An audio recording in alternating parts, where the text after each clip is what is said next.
परिचय। नमस्ते पिताजी। माँ ने मुझसे ये गोली आपको देने के लिए कहा और इसे लेने के बाद आप बेहतर महसूस करेंगे।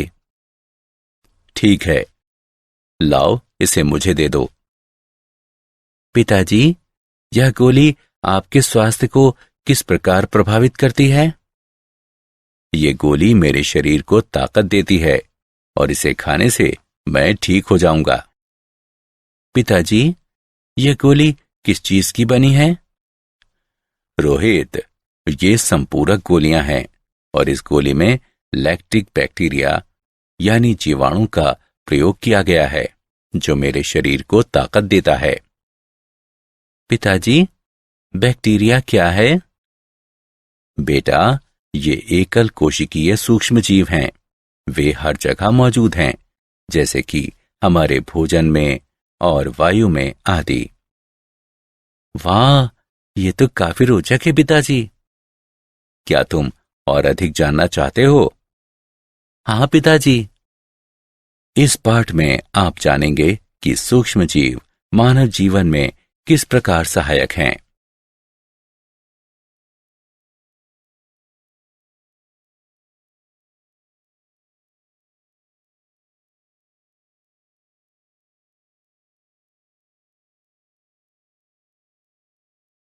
उद्देश्य। इस पाठ के अंत में आप निम्न करने में सक्षम हो जाएंगे। व्याख्या करना कि सूक्ष्म जीव हर जगह उपस्थित हैं।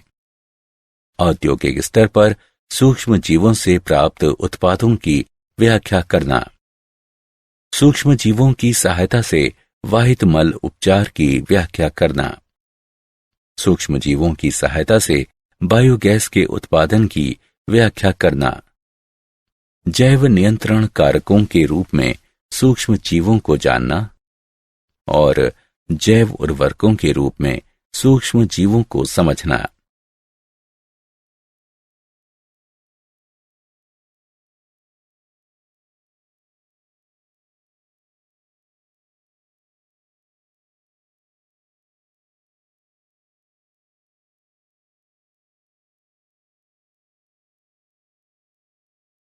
घरेलू उत्पादों में सूक्ष्म जीव।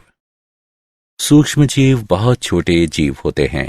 वे इतने सूक्ष्म होते हैं कि बिना किसी सूक्ष्मदर्शी के दिखाई नहीं देते, जबकि उनकी पृथ्वी पर अधिकता है।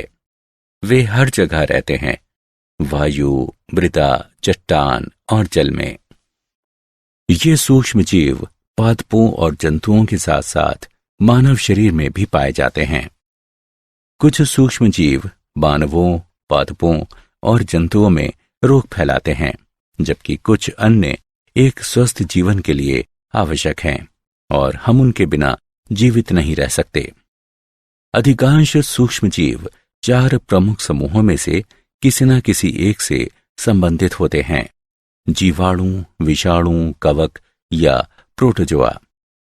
कई ऐसे भोज्य पदार्थ हैं जिन्हें सूक्ष्म जीवों द्वारा बनाया जाता है। उदाहरण के लिए, खट्टी गोभी का उत्पादन कटी हुई गोभी के भीतर ल्यूकोनोस्टॉक और लैक्टोबैसिलस स्पीशीज द्वारा किया जाता है। अचार बनाने के लिए खीरों को इन्हीं सूक्ष्म जीवों द्वारा किण्वित किया जाता है।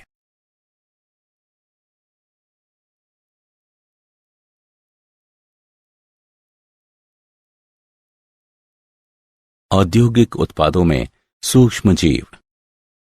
उद्योगों में सूक्ष्म जीवों का उपयोग पेयों, प्रतिजैविकों और अन्य उत्पादों का उत्पादन करने में होता है। औद्योगिक पैमाने पर हमें बहुत अधिक संख्या में सूक्ष्म जीवों की जरूरत होती है, इसलिए उन्हें बड़े पात्रों में पैदा किया जाता है, जिन्हें फर्मेंटर या किण्वक कहते हैं। किण्वित पेय। यीस्ट, स्कैरोमाइसीज, सेरेबेसी सभी अल्कोहलीय पेयों के लिए आवश्यक हैं। ये एक जीवित चीज है।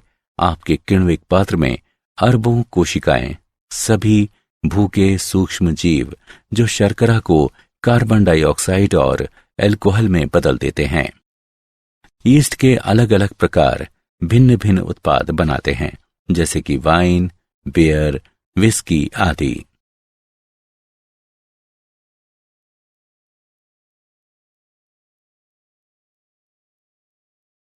प्रतिजैविक यानी एंटीबायोटिक।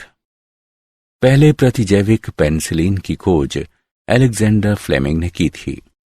प्रतिजैविक एक ऐसी दवा है जो जीवाणु को मारती है या इसकी वृद्धि को कम करती है। प्रतिजैविक प्रति सूक्ष्म जीवियों की एक श्रेणी है, एक बड़ा समूह जिसमें प्रति विषाणु, प्रति कवक और प्रति परजीवी दवाएं शामिल हैं। वे परपोषी के लिए अपेक्षाकृत हानि रहित हैं और इसलिए संक्रमण के उपचार हेतु उनका उपयोग किया जा सकता है। पेनिसिलिन की क्रियाविधि। यह एक पदार्थ के उत्पादन को रोककर कार्य करता है जो कोशिका भित्ति पेप्टिडोग्लाइकेन बनाता है। इसका अर्थ है कि कोशिका विभाजित हुए या नई कोशिका भित्ति को विकसित किए बिना ही निरंतर रूप से वृद्धि करेगी, इसलिए भित्ति दुर्बल हो जाएगी और फलस्वरूप टूट जाएगी।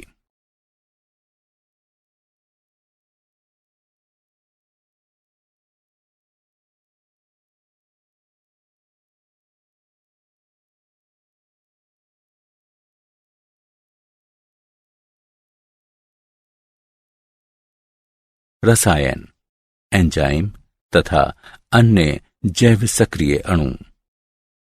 निम्नांकित तालिका कार्बनिक अम्लों और उनका उत्पादन करने वाले सूक्ष्म जीवों की एक सूची प्रदान करती है। एंजाइमों का उत्पादन सूक्ष्म जीवों लाइपेज, प्रोटीएजेज और पैक्टिनेजेज की सहायता से होता है। लाइपेज एक ऐसा एंजाइम है जो भोजन की वसाओं को तोड़ने में प्रयुक्त होता है ताकि उन्हें आंतों द्वारा अवशोषित किया जा सके। प्रोटीएजेज का आशय एंजाइमों के उस समूह से है जिसका उत्प्रेरकीय कार्य प्रोटीनों के पेप्टाइड बंधों को तोड़ना है।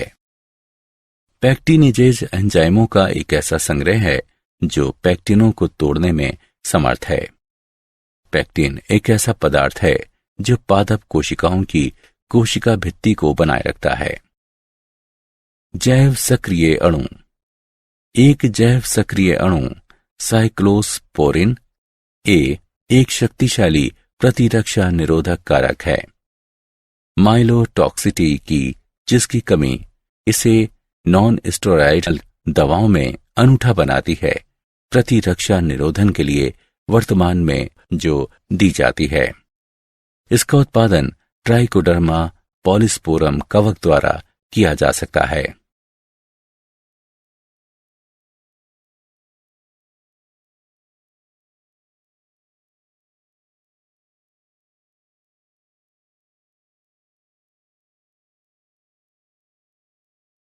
वाहित मल उपचार में सूक्ष्म जीव।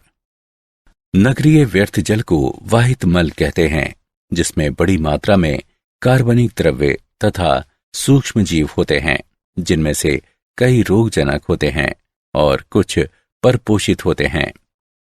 प्रदूषण के बोझ को कम करने के लिए वाहित मल को जलाशयों में विसर्जित करने से पहले इसका वाहित मल उपचार संयंत्रों में उपचार किया जाता है। उपचार में निम्न 2 चरण शामिल हैं। प्राथमिक उपचार। प्राथमिक वाहित मल के उपचार में व्यर्थ जल को मोटी रेत, कंकड़ों, कार्बनिक और अकार्बनिक अपशिष्टों, वसीय पदार्थों आदि की अशुद्धियों से मुक्त किया जाता है। नगरीय व्यर्थ जल में बड़ी बड़ी वस्तुएं होती हैं, जैसे फटे पुराने कपड़े, डिब्बे, टिन आदि, जिन्हें स्क्रीन द्वारा हटा दिया जाता है। यह आवश्यक है क्योंकि इन वस्तुओं की उपस्थिति में संयंत्र के संवेदनशील भागों को नुकसान पहुंच सकता है। स्क्रीन के बाद एक ग्रिड चैम्बर होता है, जिसका उपयोग रेत तथा अन्य भारी अकार्बनिकों को अलग करने के लिए किया जाता है। इस प्रकार ग्रिड चैम्बर में इकट्ठा की गई सामग्री को निपटान के लिए एकत्र कर उसे थैलों में भर दिया जाता है। कुछ संयंत्र अवसादन चरण का उपयोग करते हैं, जिसमें वाहित मल को बड़े बड़े टैंकों से गुजारा जाता है, जिन्हें प्राथमिक विशुद्धक या प्राथमिक अवसादन टैंक कहते हैं। इन टैंकों में तैरते हुए सामग्री को अलग किया जाता है तथा सजातीय द्रव जैविक उपचार के लिए तैयार रहता है, जबकि स्लज को अलग से उपचार द्वारा हटाया जाता है। इसके बाद प्राथमिक अवसादन टैंकों से प्राप्त बहिस्राव को द्वितीयक उपचार के लिए ले जाया जाता है। द्वितीयक उपचार या जैव उपचार वाहित मल की जैविक सामग्री जैसे मानवीय अपशिष्ट, भोजन अपशिष्ट, साबुनों और डिटर्जेंट को अलग करने के लिए द्वितीयक वाहित मल जल उपचार विधि वायवीय जैव प्रक्रियाओं का उपयोग करती है। इस विधि में जीवाणु और प्रोटोजोआ प्राकृतिक रूप से सड़ने योग्य विलय कार्बनिक अशुद्धियों को जीवाणु झुंड में बदल देते हैं। इससे बहिस्राव की बीओडी यानी बायोकेमिकल ऑक्सीजन डिमांड घटती है। बीओडी का आशय ऑक्सीजन की उस मात्रा से है जिसकी वायुवीय सूक्ष्म जीवों को जल के एक नमूने में कार्बनिक द्रव्य को अवघटित करने के लिए आवश्यकता होती है, जैसे कि जो वाहित मल द्वारा प्रदूषित होते हैं। इसका जल प्रदूषण की सीमा की माप के रूप में प्रयोग किया जाता है।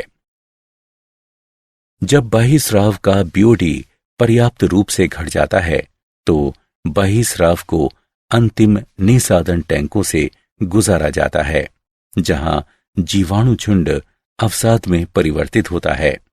यह अवसाद सक्रियित आपंक कहलाता है। सक्रियित आपंक के छोटे से भाग को फिर से वापस वायवीय टैंक में पंप करते हैं, जो एक निवेश द्रव्य के रूप में कार्य करता है, और अधिकांश भाग का उपयोग बायोगैस के उत्पादन में होता है। पुनः चक्रित जल का उपयोग कृषि कार्यों में किया जाता है।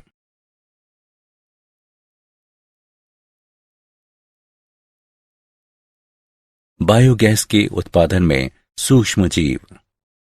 बायोगैस गैसों, जिसमें मुख्यतः मीथेन शामिल है, का एक मिश्रण है, जिसका उत्पादन सूक्ष्म जीवीय गतिविधि द्वारा किया जाता है और जिसका उपयोग ईंधन के रूप में किया जाता है। गोबर बायोगैस का प्रमुख स्रोत है, क्योंकि गोबर में जीवाणुओं की संभावना दूसरों की तुलना में अधिक होती है। मीथेनोबैक्टीरियम। ये वो जीवाणु हैं जो पशुओं के रूमेन यानी उदर के एक भाग में पाए जाते हैं। रूमेन गाय के पाचन तंत्र का सबसे महत्वपूर्ण भाग है, क्योंकि मीथेनोबैक्टीरियम इसे दूसरे पशुओं से अलग करता है। हम मीथेनोबैक्टीरियम की उपस्थिति के कारण बायोगैस निर्माण में पशुओं के मल का प्रयोग करते हैं। मीथेनोबैक्टीरियम मीथेन गैस का निर्माण करते हैं, जो अत्यधिक ज्वलनशील होती है। ग्रामीण क्षेत्रों में हम बायोगैस संयंत्र देख सकते हैं। यह जीवाणु बायो अपशिष्ट को उपयोगी खाद में भी बदल सकता है। बायोगैस संयंत्र। बायोगैस संयंत्र एक ईंट और सीमेंट की अवसंरचना होती है, जिसमें निम्न 5 भाग होते हैं: मिश्रण टैंक, निवेश कक्ष, डाइजेस्टर, निर्गत कक्ष और ओवरफ्लो टैंक। क्रियाविधि। जैव द्रव्य के विविध रूपों को जल की बराबर मात्रा के साथ मिश्रण टैंक में मिलाया जाता है। ये कर्दम का निर्माण करता है। कर्दम को निवेश कक्ष के माध्यम से डाइजेस्टर में भरा जाता है। जब डाइजेस्टर आंशिक रूप से कर्दम द्वारा भर जाता है तो कर्दम को भरना रोककर संयंत्र को लगभग 2 माह के लिए अप्रयुक्त छोड़ दिया जाता है। इन 2 माह के दौरान कर्दम में उपस्थित अवायवीय जीवाणु जल की उपस्थिति में जैव द्रव्य को अपघटित या किण्वित करते हैं। अवायवीय किण्वन के फलस्वरूप बायोगैस का निर्माण होता है, जो डाइजेस्टर के गुंबद में एकत्र होने लगती है। जब अत्यधिक बायोगैस जमा हो जाती है तो बायोगैस बलों द्वारा आरोपित दाब से प्रयुक्त कर्दम निर्गत कक्ष में चली जाती है। निर्गत कक्ष से प्रयुक्त कर्दम ओवरफ्लो टैंक में पहुंचती है। प्रयुक्त कर्दम को मानवीय तरीके से ओवरफ्लो टैंक से निकाल लिया जाता है और इसका उपयोग पादपों के लिए खाद के रूप में किया जाता है। जब भी बायोगैस की आपूर्ति की जरूरत होती है, पाइपलाइनों के एक सिस्टम से जुड़े गैस वाल्व को खोल दिया जाता है। जैव नियंत्रण कारक के रूप में सूक्ष्मजीव।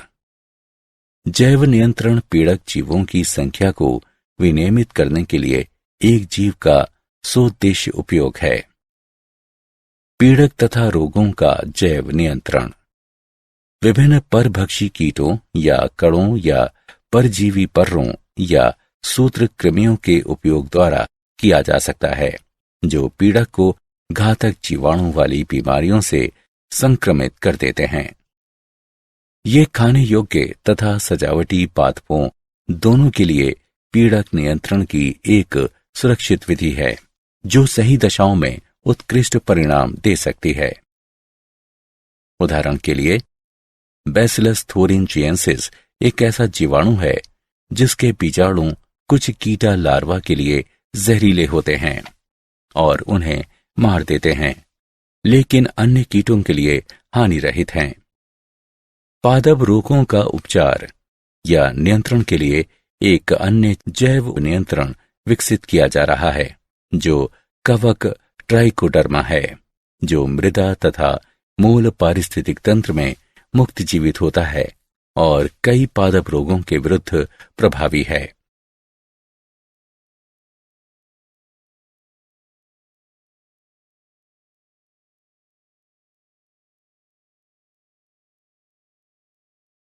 जैव उर्वरक के रूप में सूक्ष्म जीव। जैव उर्वरक एक ऐसा पदार्थ है जिसमें जीवित सूक्ष्म जीव होते हैं, जिन्हें जब बीज पादप की सतहों या मृदा पर छोड़ा जाता है तो ये राइजोस्फीयर या पादप के अग्रभाग में बस्ती बना लेते हैं तथा परपोषी पादप के लिए प्राथमिक पोषकों की आपूर्ति या उपलब्धता को बढ़ाकर वृद्धि का संवर्धन करते हैं। जीवाणु, साइनोबैक्टीरिया तथा कवक माइकोराइजा जीवों के 3 समूह हैं, जिनका उपयोग जैव उर्वरकों के रूप में किया जाता है। जीवाणु, उदाहरण के लिए राइजोबियम, एजोबैक्टर, एजोस्पाइरिलम आदि।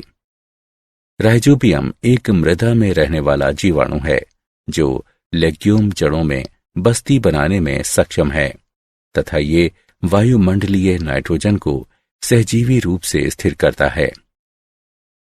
साइनोबैक्टीरिया, जलीय दशा में साइनोबैक्टीरिया वृद्धि करते हैं, वायुमंडलीय नाइट्रोजन को स्थिर करते हैं तथा वातावरण में एमिनो अम्ल, प्रोटीन और दूसरे वृद्धि प्रेरक पदार्थों को मुक्त करते हैं।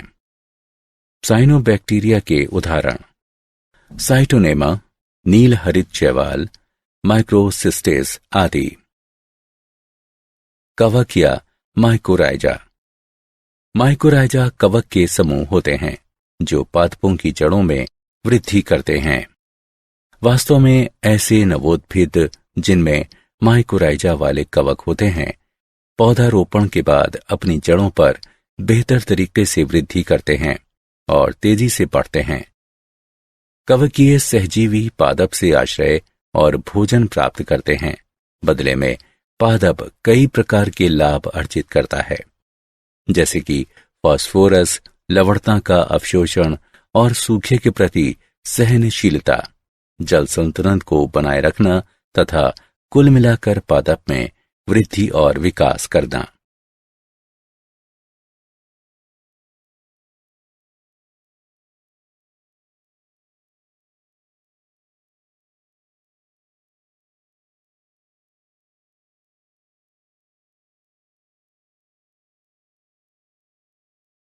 क्या आप जानते हैं, अनुसंधानकर्ताओं ने मुहासों से छुटकारा दिलाने के लिए एक स्किन वायरस तैयार किया है। एक ऐसे वायरस का उपयोग करना जो प्राकृतिक रूप से उस जीवाणु को अपना आहार बनाता है जो कील मुहासे पैदा करते हैं। एक ऐसा टूल प्रदान करना है जो मुहासे के शारीरिक और मानसिक भय से निजात दिलाता है।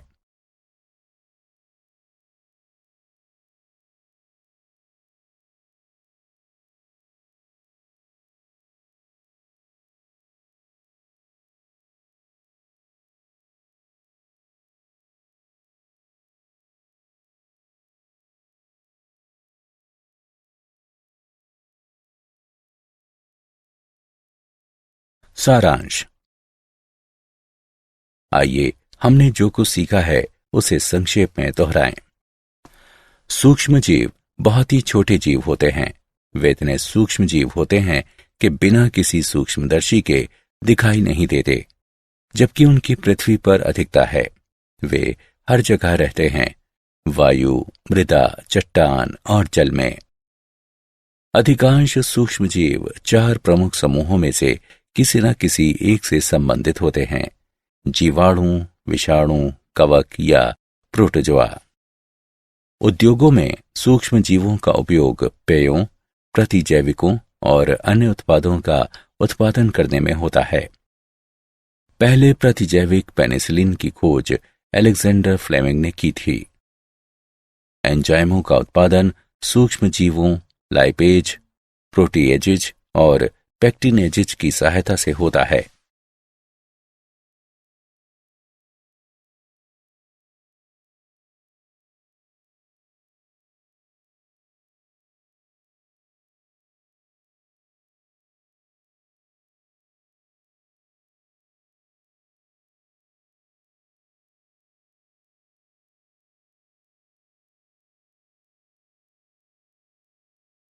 वाहितमल के उपचार में प्रयुक्त सूक्ष्म जीव हैं। उपचार में 2 चरण शामिल हैं: प्राथमिक उपचार और द्वितीयक उपचार।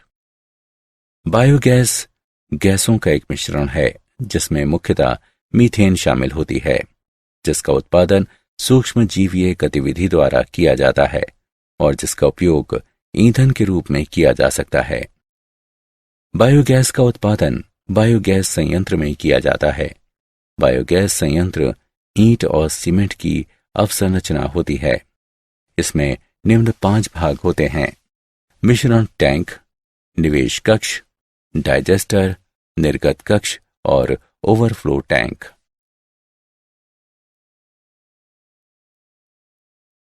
जैव नियंत्रण पीड़क जीवों की संख्या को विनियमित करने के लिए एक जीव का सौद्देश्य उपयोग है।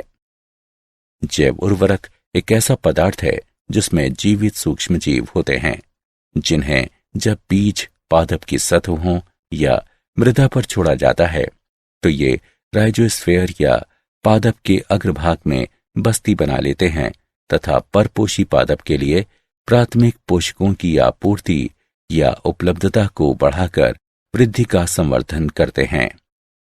जीवाणु, साइनोबैक्टीरिया तथा कवक यानी माइकोराइजा जीवों के 3 समूह हैं जिनका उपयोग जैव उर्वरकों के रूप में किया जाता है।